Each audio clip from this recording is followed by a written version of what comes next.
قابض و کرم بحق معصومین علیہم السلام الودود یا رحمان یا قابض و کرم بحق معصومین علیہم السلام الودود یا رحمان یا قابض و کرم بحق معصومین علیہم السلام اللہم صلی علی محمد و آل محمد صلوات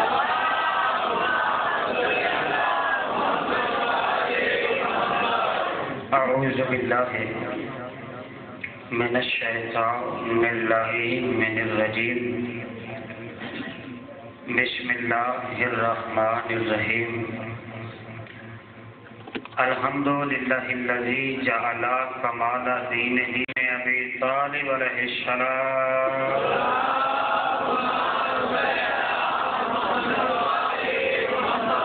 الصلاة والسلام على صاحب الدين والإسلام والحل والحرام والركن والمقام والسجود والصيام والشريعة والأحكام والحجة والبرهان والمحبة والعرفان والحق والبيان والكتاب والقرآن سيدنا ومولانا ومولى الثقلين جد الحسن والحسين أبي القاسم محمد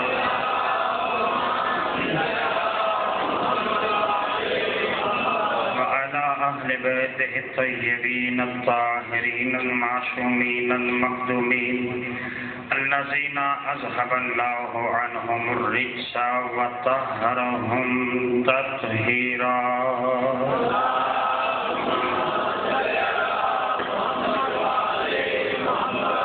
لعنة الله أعدائهم أجمعين وغاشل حقوقهم ومنكر فضائلهم ومصائبهم وشجاعتهم وسخاوتهم وعظمتهم وعطشهم من الآن إلى يوم الدين اللهم عذبهم عذابا يستغيث منه أهل النار آمين يا رب العالمين أما بعد فقد قال الله تعالى في تباركه المجيد والفرقانه الحميد وقوله الحق لأن وهو مؤمن الحق بالحق بسم الله الرحمن الرحيم ثم أورثنا الكتاب الذين اصطفينا من عبادنا صلوات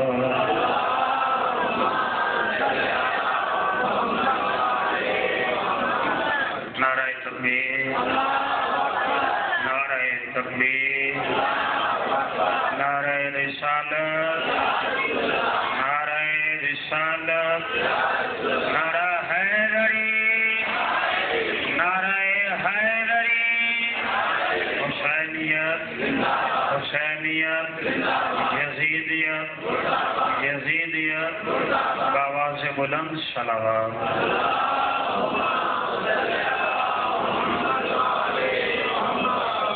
کائنات آپ تمام مومنین کا اس بارگاہ میں آنا اپنی بارگاہ میں منظور و مقبول فرمائے جو مومنین مومنات اس مجلس اعظم میں بے اولاد ہیں خالق انہیں اولاد نرین عطا فرمائے جو بے روزگار ہیں انہیں روزگار عطا فرمائے جو برسر روزگار انہیں ترقی عطا فرمائے جو بیمار ہیں جناب صغرا کی عظمت کے صدقہ میں شفاء کاملہ و عاجل عطا فرمائے اس قوم کو اتحاد عطا فرمائے شیعان حیدر قرار کو الفت و محبت عطا فرمائے منتقم خون حسین وارث حقیقی امام زمانہ کے ظہور میں تعجیل فرمائے ہم سب کو ان کے عوام و انصار میں معشور فرمائے مل کے بآواز بلند صلوات پڑھ دیجیے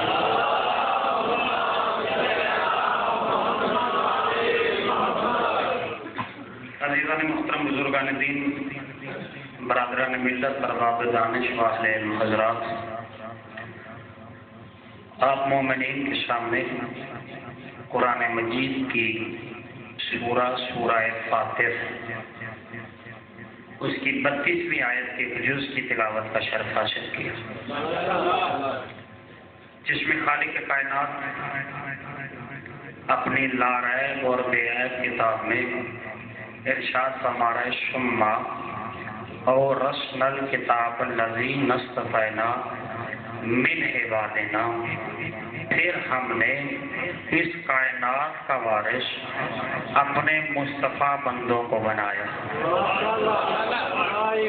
اور 10 دن کسی آیت کے ذیل میں آپ کے اور میرے درمیان جو موضوع رہے گا اس موضوع کو عنوان ہے وارث کائنات قرآن کے آئینے میں۔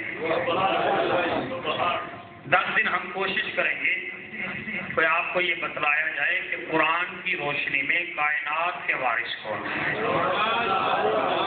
اور 10 دن کوشش یہ کی جائے گی کہ ہم کائنات کے وارث بتائیں، کسی ماحول کے وارث نہ بتائیں، کسی بستی کے وارث نہ بتائیں، کسی قریہ کے وارث نہ بتائیں، کسی قصبے کے وارث نہ بتائیں۔ ہم بلکہ 10 دنوں میں کوشش یہ کریں گے کہ اللہ نے اس کائنات کا وارث کسے بنایا۔ ثم اورثنا الکتاب الذین اصطفینا من عبادنا، ہم نے اپنی اس کائنات کا وارث اپنے حبیب، اپنی جان، اپنی روح محمد کے بعد مصطفیٰ بندوں کو بنایا۔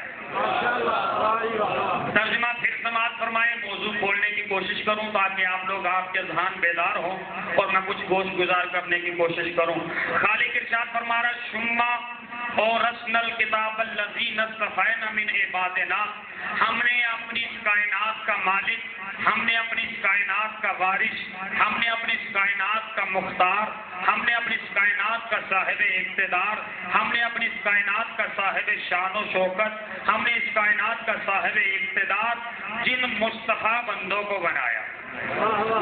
ہم 10 دنوں میں کائنات کے وارث مصطفیٰ بندے تلاش کرنے کی کوشش کریں گے، اور خالق یہ ارشاد فرما رہے کہ میں اپنی جان، اپنی روح، اپنے حبیب، اپنے طٰہٰ، اپنے یاسین، اپنے مزمل، اپنے مدثر نبی کے بعد جن کو کائنات کا وارث بنایا وہ مصطفیٰ ہونے چاہیے۔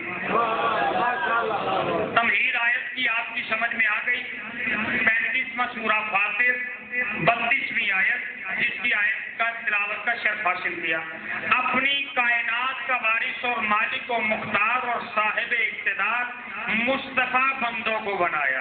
اب 10 دن میں تلاش یہ کرنا ہے کہ وہ مصطفیٰ بندے کون کون سے ہیں، ان مصطفیٰ بندوں کی نشانیاں کیا ہیں، ان مصطفیٰ بندوں کی علامتیں کیا ہیں، ان مصطفیٰ بندوں کے ٹائٹل کیا ہیں، ان مصطفیٰ بندوں کی حقیقتیں کیا ہیں۔ یہ ہم 10 دنوں میں تلاش کریں گے کہ وارث کائنات مصطفیٰ بندے۔ اب آیت پہ ایک مرتبہ پھر غور کریے گا اور یہی سے مجھے سمجھ میں آ جائے گا کہ آپ موضوع سننا جانتے ہو یا نہیں جانتے ہو۔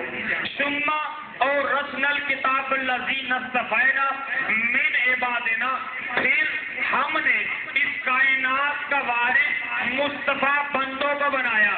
اللہ آیت میں یہ بتانا چاہتا ہے وارث بھی ہم بناتے ہیں، مصطفیٰ بھی ہم بناتے ہیں۔ اللہ یہ بتا رہا ہے کہ کائنات کا وارث بندے نہیں بناتے، کائنات کا وارث اللہ بناتا ہے، اور جو وارث بناتا ہے وہ اللہ بناتا ہے، بندہ وارث نہیں بناتا۔ اچھا، وارث بھی اللہ بناتا ہے، مصطفیٰ بھی اللہ بناتا ہے۔ اچھا، یہ مصطفیٰ چیز کیا ہے؟ اب وہ چیزے گا مصطفیٰ کسے کہتے ہیں؟ اتفاق، چنا ہوا، منتخب کیا ہوا، سپیریئر، علیحدہ، جدا، منفرد، صاحب ارتقاء، صاحب رفعت، صاحب شوکت، صاحب بلندی، یہ ہے مصطفیٰ کے معنی۔ مصطفیٰ کے معنی کیا ہے؟ مصطفیٰ کے معنی بلند، مصطفیٰ کے بلند رفعت، مصطفیٰ کے معنی شوکت، مصطفیٰ کے معنی شان، مصطفیٰ کے معنی سپیریئر، مصطفیٰ کے معنی علیحدہ، مصطفیٰ کے معنی جدا، مصطفیٰ کے معنی منفرد۔ یعنی خالی کہہ رہا ہے کہ میں نے جنہیں کائنات کا وارث بنایا ہے وہ منفرد ہے، ان میں انفرادیت ہے۔ اب میں آپ کی خاموشی کو توڑنے کے لیے ابتدائی گفتگو کر رہا ہوں۔ مصطفیٰ بندے وہ ہیں جو منفرد ہیں، جو ولادت میں بھی منفرد ہیں، جو شہادت میں بھی منفرد ہیں، جو چلنے میں بھی منفرد ہیں، جو دیکھنے میں بھی منفرد ہیں، جو بولنے میں بھی منفرد ہیں، جو سونے میں بھی منفرد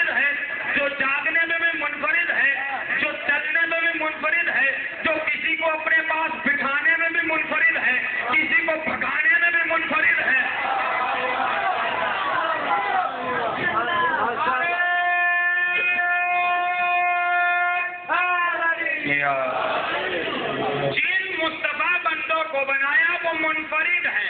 مصطفیٰ کا معنی منفرد، مصطفیٰ کا معنی انفرادیت، مصطفیٰ کا معنی صاحب انفراد. جن پہ انفرادیت ہو، منفرد ہو، وہ ہیں مصطفیٰ بندے. اب جن میں انفرادیت ہو، جو ولادت میں بھی منفرد ہو، وہ ہیں مصطفیٰ بندے. اچھا، پوری کائنات میں صفدر عباس سے لے کے امام کعبہ تک اب دنیا کا کہ آل محمد منفرد کہتے ہیں، وارث کائنات منفرد کہتے ہیں. صفدر عباس سے لے کے امام کعبہ تک جو بھی دنیا میں آئے 3 نجاستیں لے کے آتا ہے.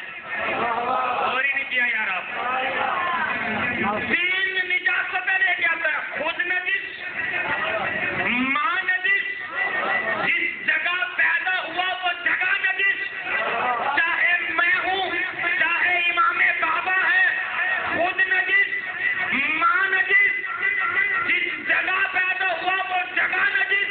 جسے اللہ کائنات کا وارث بناتا ہے وہ خود بھی پاک، اس کی ماں بھی پاک، جہاں پہ آ جائے وہ کعبہ بھی پاک.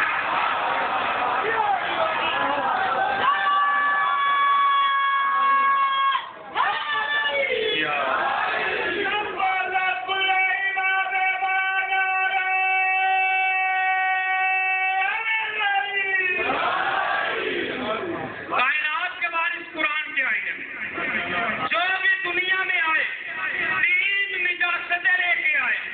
خود نجس، ماں نجس، جس جگہ پیدا ہوا وہ جگہ نجس. لیکن یہی تو مصطفیٰ بندے ہیں، یہی تو کائنات کے وارث ہیں جو 3 نجاستوں کو چھوڑ دے اور اپنی طہارت کا اعلان کر دے. یہ ہے مصطفیٰ بندے. میں آپ کو یہاں پہ تھوڑا سا، اچھا اللہ نے جنہیں مصطفیٰ بنایا خود پاک، ماں پاک، جہاں پہ آیا وہ جگہ پاک، اور اتنی پاک کہ کعبہ ہو گیا. اور انشاءاللہ اگر آپ نے 10 دن اسی طرح میرے ساتھ تعاون کیا تو 10 کی 10 مجلسیں معراج پہ ہوں گی، فرش پہ نہیں ہوں گی. اور وہ باتیں اپنے نوجوان بچوں کو بتاؤں گا جو انہوں نے سنی نہیں ہوں گی. ممبر پہ پہلی مرتبہ وہ باتیں آئیں گی جو انہوں نے نہیں سنی ہوں گی، وہ باتیں ممبر پہ اس طرح بیان کروں گا. اور اس اشرے کا رزلٹ 12 محرم کو ملے گا.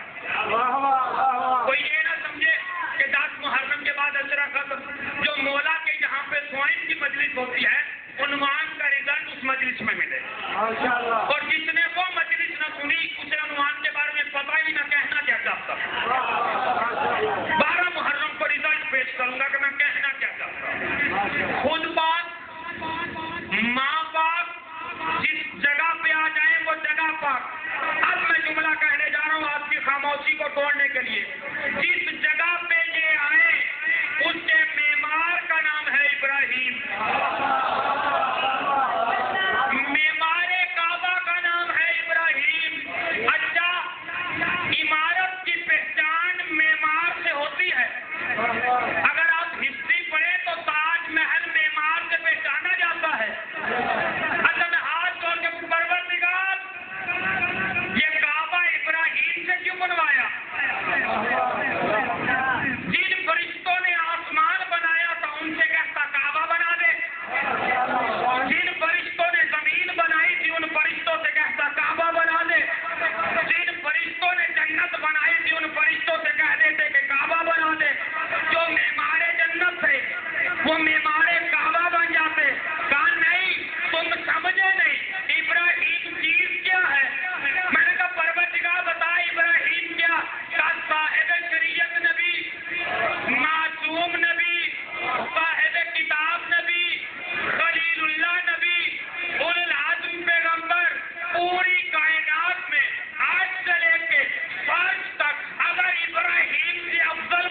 کے وارث اور قرآن اس کی گواہی دے رہا ہے.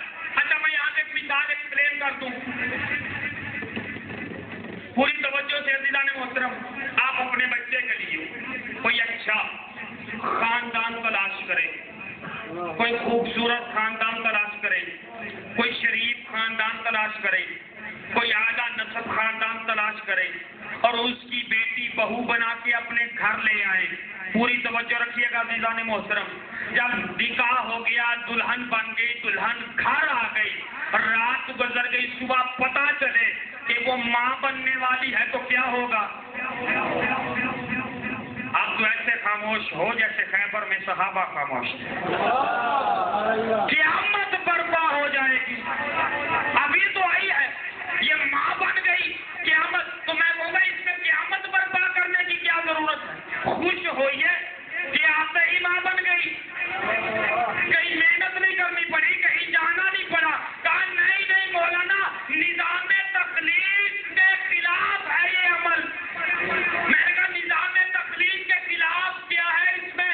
کہا نظام تخلیق یہ ہے کہ پہلے نکاح ہو, نکاح کے بعد دلہن گھر میں آئے, آنے کے بعد جب دلہن گھر میں آئے پھر قرآن سورہ مومنون مصطفیٰ بندے قرآن کے آئینے میں سورہ مومنون لقد خلقنا الانسان سلالۃ من طین, ہم نے انسان کو سلالہ طین سے پیدا کیا,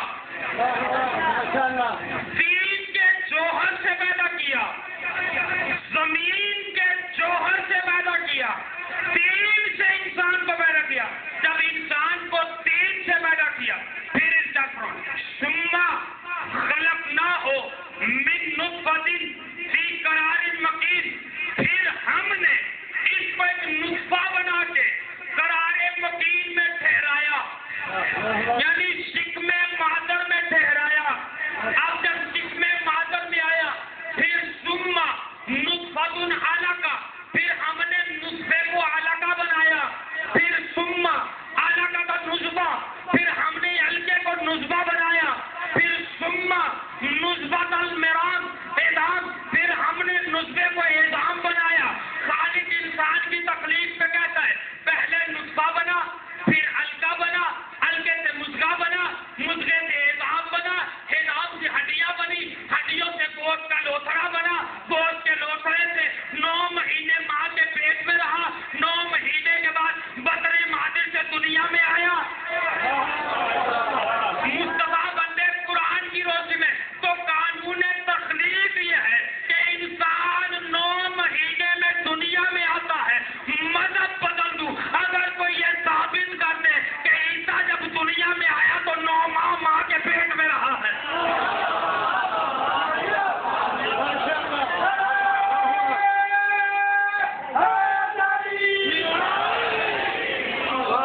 نظام تخلیق یہ ہے, پہلے نطفہ, پھر علقہ, پھر مضغہ, پھر اعظام, پھر ہڈیاں, پھر گوشت کا لوتھڑا, پھر زمین پہ انسان. 9 مہینے کی تخلیق, 9 مہینے شکم مادر میں رہے, پھر دنیا میں آئے.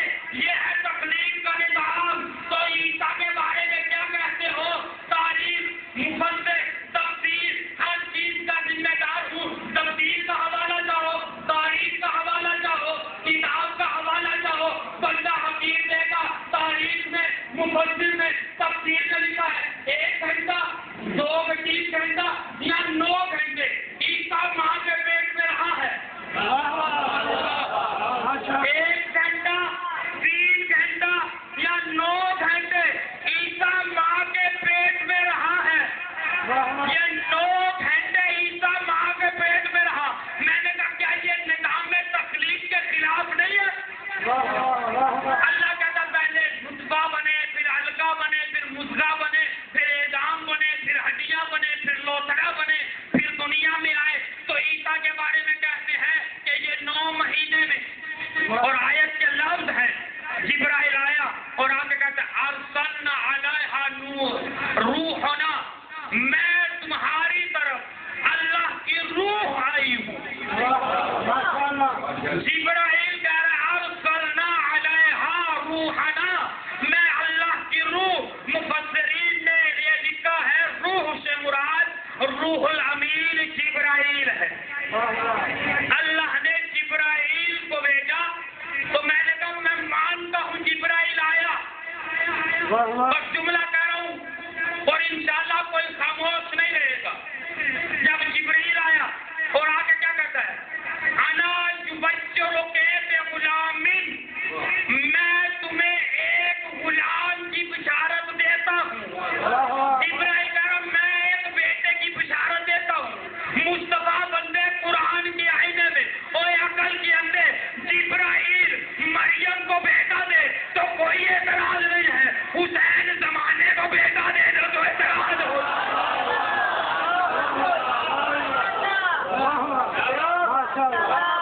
جبرائیل مریم کو بیٹا دے تو کوئی نہیں بولتا، حسین زمانے کو بیٹا دے تو سارے چیخ جاتے ہیں.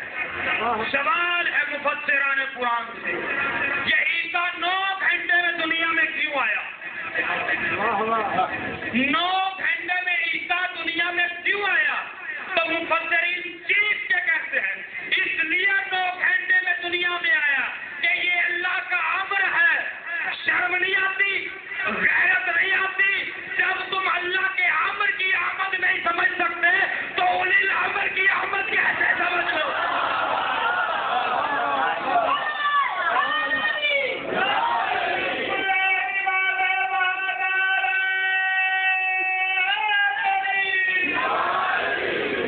جب انسان امر کی تخلیق نہیں سمجھ سکتا اولی الامر کی تخلیق کیسے سمجھے گا؟ اسی لیے نوابارہ کے نے ایک شعر لکھا، وہ کہتے ہیں آثار ولادت کے حویدہ نہیں ہوتے، آ جاتے ہیں یہ بر وقت پیدا نہیں ہوتے. سمجھو ان کی انفرادیت کیا ہے؟ منفرد بندے، ولادت میں بھی منفرد.